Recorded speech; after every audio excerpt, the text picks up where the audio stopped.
Praise the Lord. கர்த்தருடைய பரிசுத்த நாமத்துக்கு மகிமை உண்டாவதாக. இன்றைய நாள் பொழுதிலே உங்கள் அனைவரும் சந்திப்பதிலே நான் மிகவும் மகிழ்ச்சி கொள்கிறேன். கர்த்தர் உங்களை ஆசீர்வதித்து உங்களை காக்க கடவர். எனக்கு அருமையானவர்களே, இன்றைய நாளுக்கான வேத வாக்கியம் நியாயாதிபதிகள் 17ஆம் அதிகாரம் 2ஆம் வசனம். இந்த வசனத்திலே மிகா என்பவனுடைய தாயானவள் 1100 வெள்ளிக்காசை வைத்திருக்கிறாள். அந்த வெள்ளிக்காசை தன் தாய்க்கு தெரியாமல் மிகா எடுத்து விடுகிறாள்.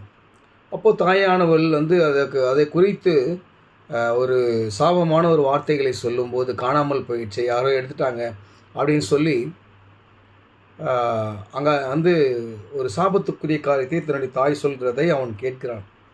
அப்பொழுது அந்த மீகா என்ன பண்ணுறான்னா, தன் தாய்கிட்ட உன்னுடைய காசு இங்கே தான் இருக்குது, நான் தான் எடுத்தேன், வாங்கிக்கோங்க அப்படின்னு சொல்லி கொடுக்குறேன்.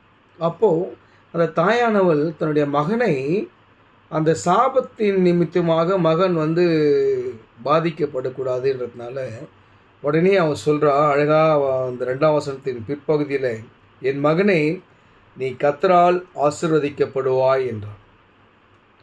அந்த 1000 காசு, அந்த 1100 காசு நான் ஒரு பொருத்தனையாக வச்சுருந்தேன் அப்படின்னு சொல்லி அது பிற்பகுதியில் வருது. எனக்கு அருமையானவர்களே, நாம் நம்முடைய தவறுகளை உணர்ந்து அதிலிருந்து நாம் வெளிவரும்போது, இல்லை அந்த பாவ குற்றங்களிலிருந்து நாம் வெளியே வந்து நாம் ரட்சிக்கப்படும் போது கர்த்தர் நம்மை ஆசீர்வதிக்கிறார்.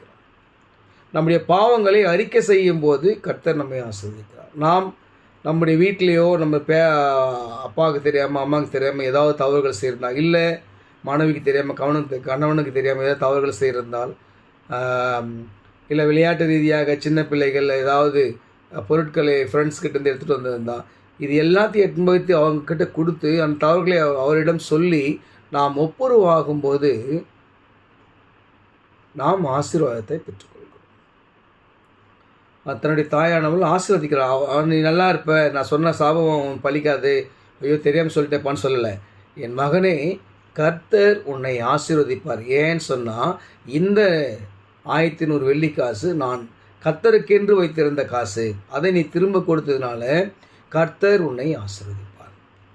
நாம் நம்முடைய பாவங்களை, நம்முடைய குற்றங்களை, நம்முடைய அபாத்திரத்தை உணர்ந்து அவையிலிருந்து வெளியே வரும்போது, ரட்சிக்கப்படும் போது கர்த்தர் நம்மை ஆசீர்வதிப்பார். அப்படி ஒரு ஆசீர்வாதத்தை பெற்றுக்கொள்ளுங்கள். கர்த்தர் உங்களை